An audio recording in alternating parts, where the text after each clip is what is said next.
Coach Kirsten here. Today for Technique Tip Tuesday, we are talking about sleeping positions. And you might be thinking, there's a technique for that? Well, yes, technically there is. So a lot of us throughout our careers, throughout our lives may, experience some low back pain, some hip pain, some pain in our neck. We might have been like, oh, I woke up and I slept on my neck wrong.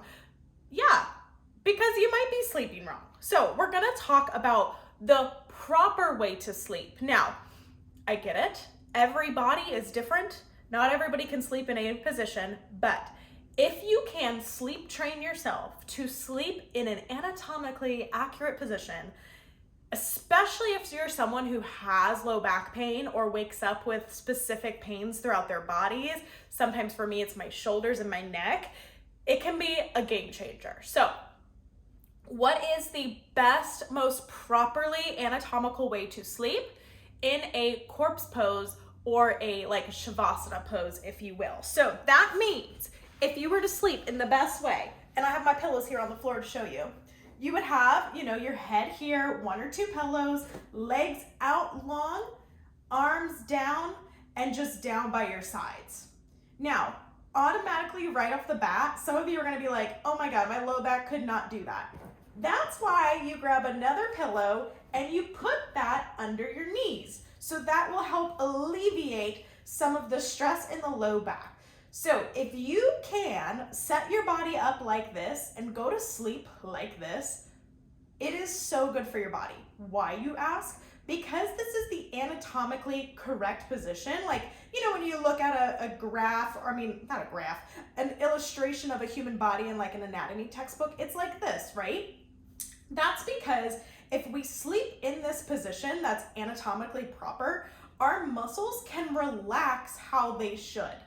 So everything while you're sleeping basically gets to reset in a perfectly relaxed position, rather than how most of us dancers sleep, which is like this, rolled over, whatever. We're so flexible that it's oh, it feels so good on my hips to sleep in a passé. Yeah, sure, it feels good until the next morning you wake up with back pain. So this is the best, most proper way to sleep for optimal recovery, the least amount of pain. Now, I understand a lot of us are gonna be like, I cannot sleep on my back. I hate it.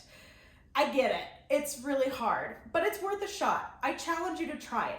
Now, another way, if you're not a back sleeper, that is a better option than sleeping on your stomach, is to sleep on your side with a pillow between your legs. So if you were to sleep on your side, you want to probably stack two pillows to put your head on, because that gives more space between your shoulder and your neck, so you're laying more straight rather than like this. So a two pillow stack under your head, and then take a pillow and place it between your legs. Why do we do this? We do this because it allows our hips to kind of be stacked and the legs stacked rather than the legs being internally rotated.